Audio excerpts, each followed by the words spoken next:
Hello everyone, my name is the Dreaming Gamer and welcome to the first episode of Season 2 of DreamerTalk. In this episode today I'm going to be talking about Ganondorf, the man, the thief, the skeleton.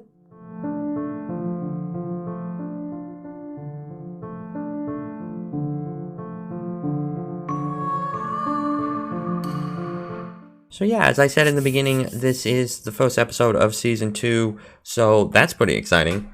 There's been some changes with the podcast. For starters, I'm now hosted on Anchor instead of, it's been so long I can't even remember what the name of the podcast host was. But that's neither here nor there. I'm now on Anchor, which is a podcast hosting or is a part of Spotify, so that's pretty exciting. It includes a variety of different things, so hopefully I can utilize it to bring a better season 2. Season 1 was pretty fun, but of course I was still new to this whole thing, so just kind of struggling through it all and learning about topics and everything. But I thank you all who have listened to Season 1 and are now going to join me in Season 2. But before we get into our topic, I do want to always talk about what I've been playing, what I've been experiencing. The recent games that I've been playing is I recently got back into the Lego games. So the Lego games, to me, they're a lot of fun, but they're also very repetitive.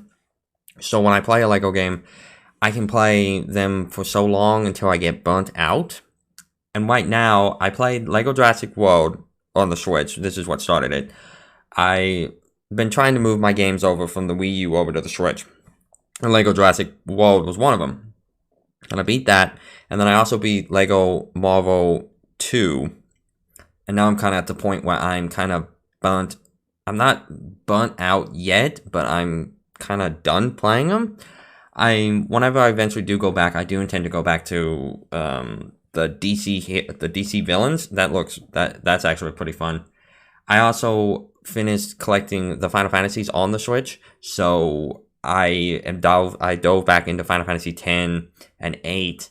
I'm a little sad that 10 doesn't have the speed up or the superpower that the other Final Fantasies have, just simply because I like to use that to train, because you're speeding up. But I'm not going to rebuy it on the computer. And then I also have been playing Metal Gear Solid 5. That's a really fun game, but I also feel like it's a game that doesn't need to exist. I know that sounds weird, but there was no reason for us to have a fifth Metal Gear. Metal Gear Solid kind of wrapped everything up in a long but really good package, and now 5 just messes up the canon, messes up the lore, makes everything very messy. But it is a really, really fun game though, so I've been having a lot of fun with that. But let's get into our topic.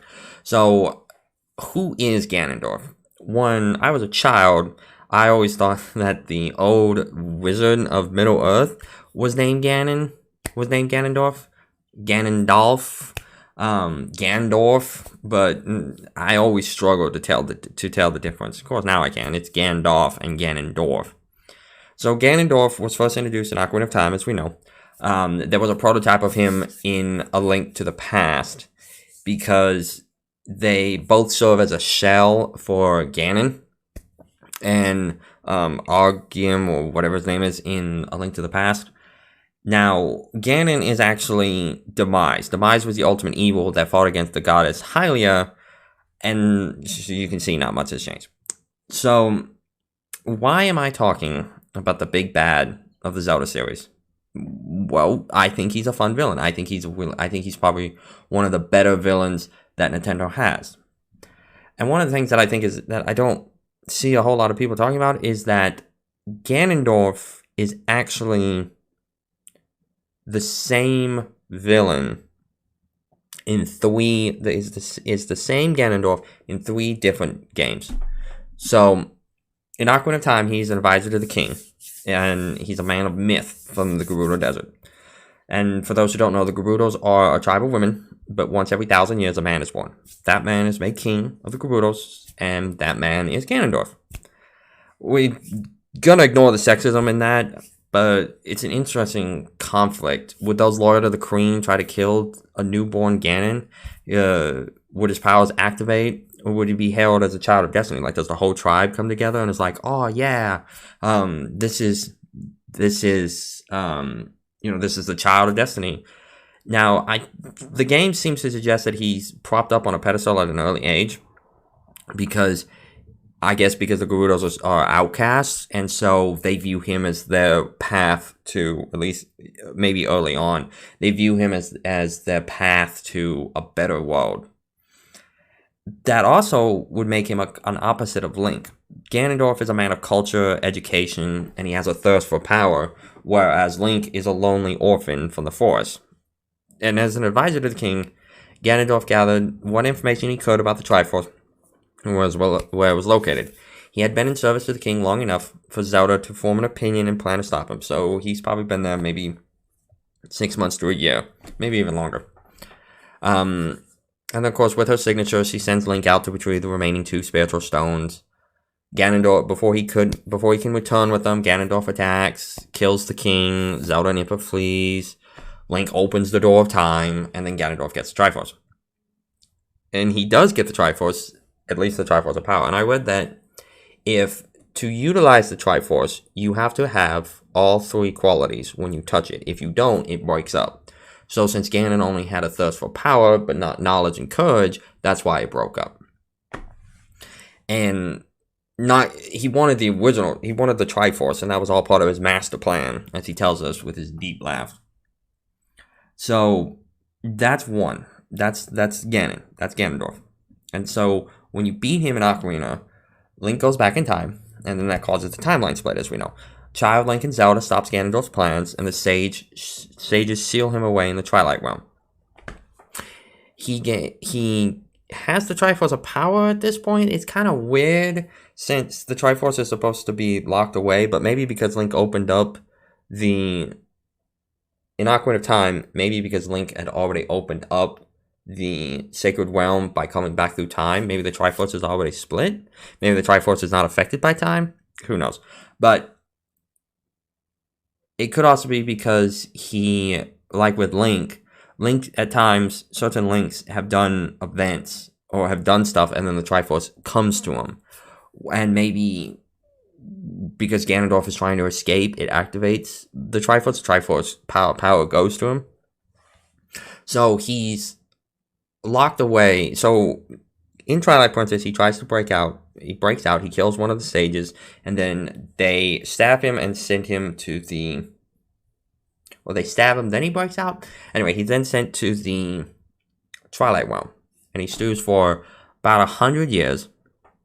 And I'm assuming the Triforce of Power is what keeps him alive from his wound.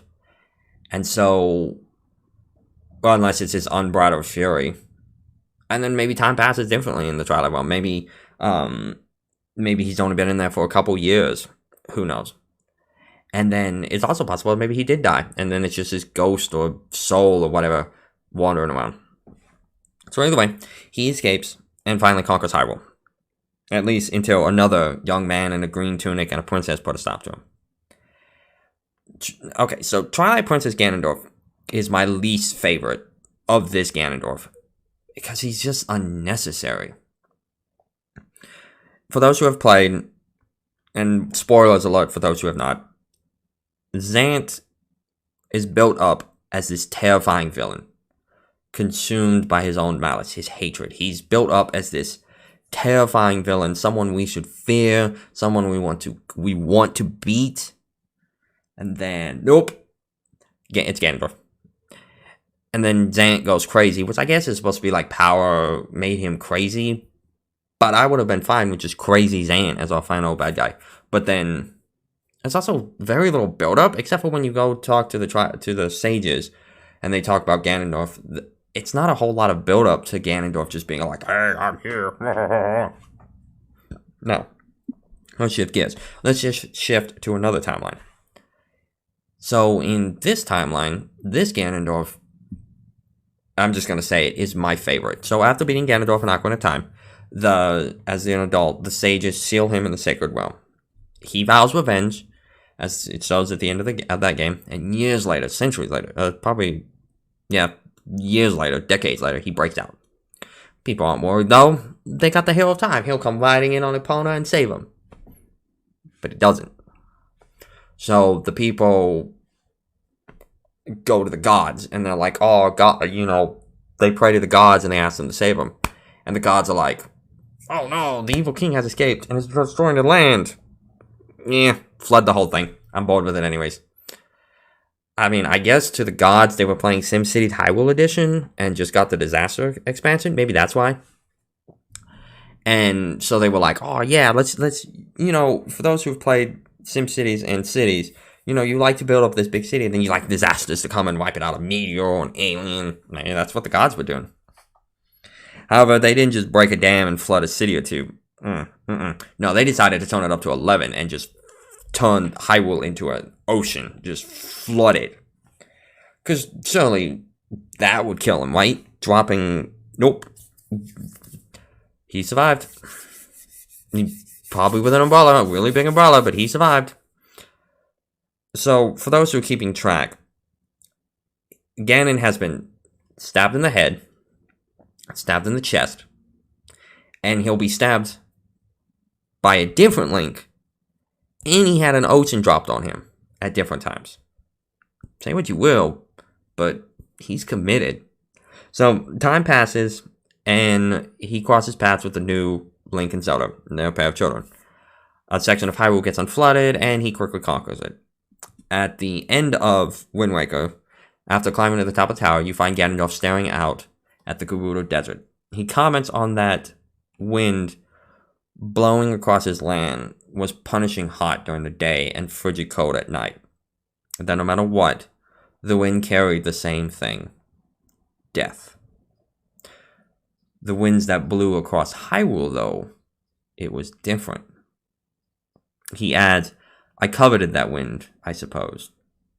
He proceeds to talk about fate and the rules of the Triforce, that whoever touches it when it's complete will have their deepest wish granted. Granted, he completely forgets that rule a few minutes later, and the King of Hyrule wishes for Hyrule to be completely destroyed.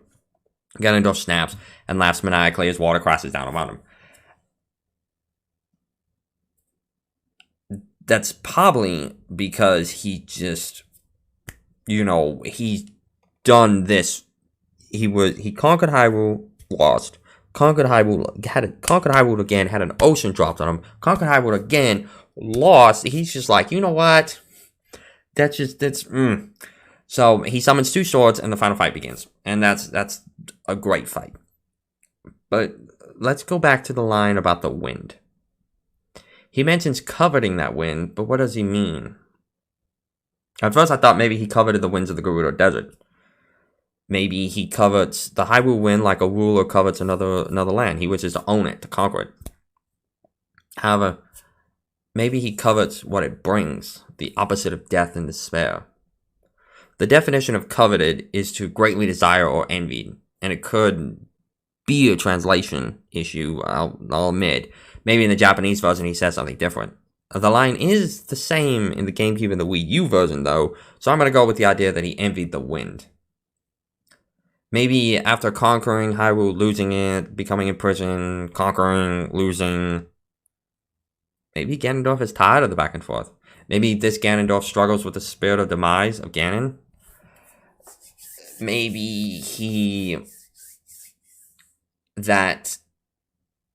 Ganondorf just doesn't want to conquer anymore, but demise, that essence of Ganon, forces him to, continues to push him forward, and it just tears at him, and he just accepts that he has no choice, that he's tired of it, but he has no choice. He has to do what the thing inside of him does.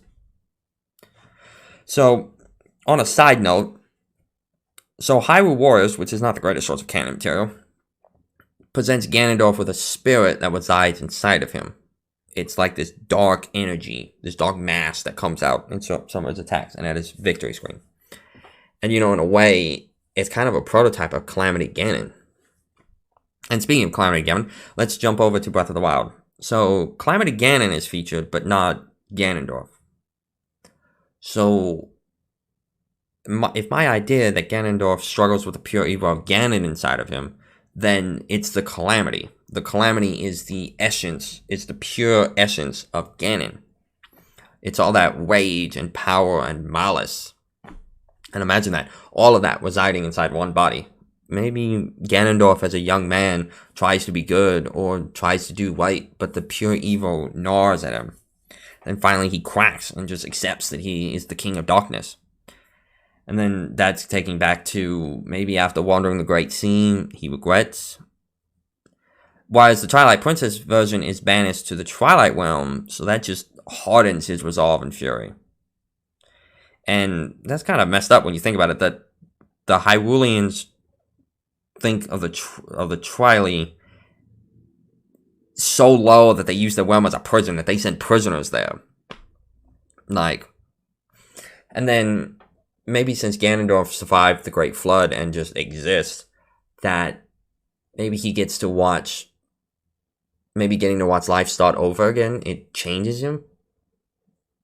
And it's also interesting to note that Ganon doesn't appear in either game, minus Puppet Ganon. So maybe for him to survive both extreme encounters, the Flood and the being banished, he had to sacrifice Calamity Ganon, thus freeing him of its control. And then maybe after Hyrule Flood, Calamity Ganon was like, I'm just going to go to a better timeline. And then, technically, there is a third timeline. It's the one where Link is killed. And then, by that, Ganon is shielded in the Sacred Realm after a Great War, which is the backstory for A Link to the Past. That is technically the same Ganon, but at that point he has cast aside Ganondorf and is only Ganon now. So he just gives in to the rage that is the Calamity. But let's talk about the skeleton that appears in Breath of the Wild 2. So that's, a lot of people theorize, and I agree, that is probably Ganondorf. And that's how the Calamity Ganon came into existence.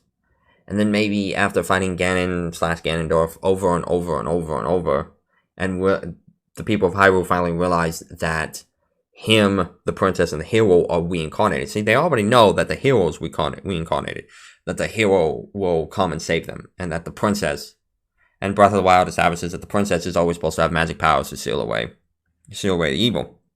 So it makes sense that they would figure out that Ganon is also being reincarnated. And the problem is that when Ganon dies, the cycle begins again.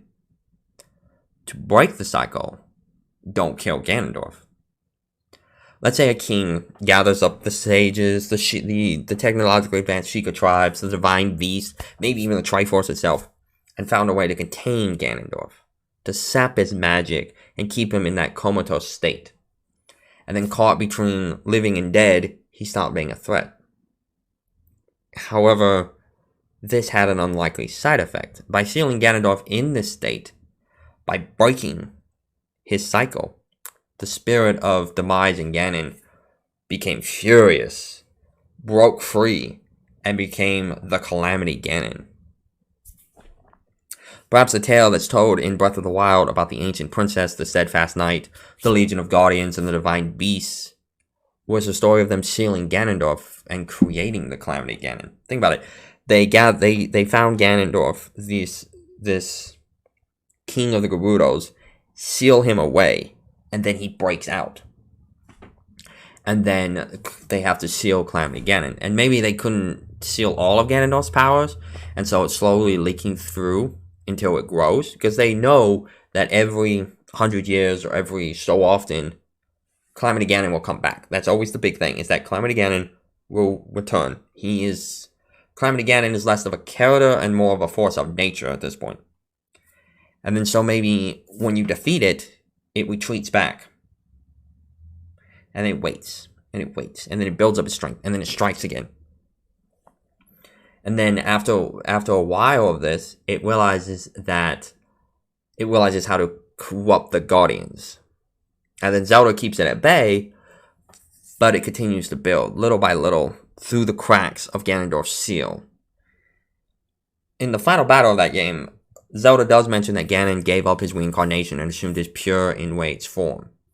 So he cut his ties to Ganondorf, took all of his power he had amassed for one final strike.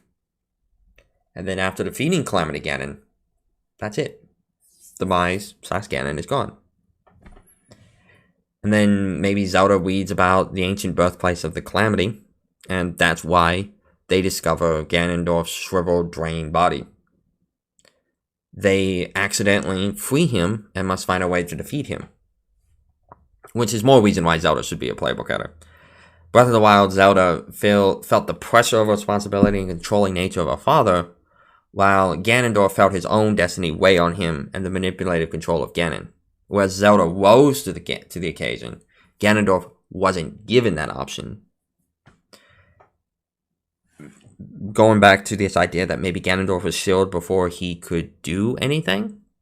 Now, for centuries, he has lived fueled by anger and fury, unable to die, just existing in this potentially painful existence for crimes he did not commit, that a past life, a past version of him committed.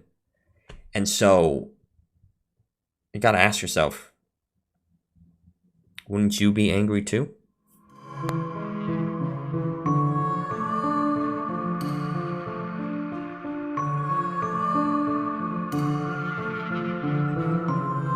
Alright, everyone. That was my take on Ganondorf. I thank you guys for listening. I still think that Ganondorf is one of the more interesting villains in the Nintendo library of villains. I don't think Nintendo's going to go with this idea that Ganondorf is somehow a tragic figure, because Ganondorf, minus us reading in between the lines and making up our own ideas, Ganondorf is not really Nintendo's not really known for creating really complex villains. He's not Thanos. He's not going to be this character that really divides. Ganondorf is just the embodiment of evil, just evil given a human form. So that's what I expect this Ganon. And it might not even be Ganon in there. But I think it's interesting, just like how you can read more into the whole Mario versus Bowser thing.